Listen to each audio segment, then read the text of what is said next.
Hello guys, today I'm going to show you how you can fix Steam no connection issue but you have a stable internet.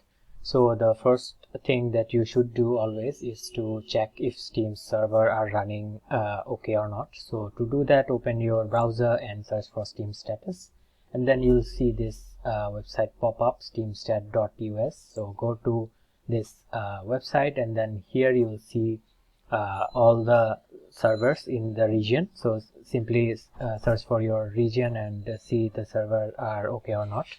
So after that, what you can do is you can launch Steam, and then from here you'll have to go to press Steam icon at the top left corner and then go to settings.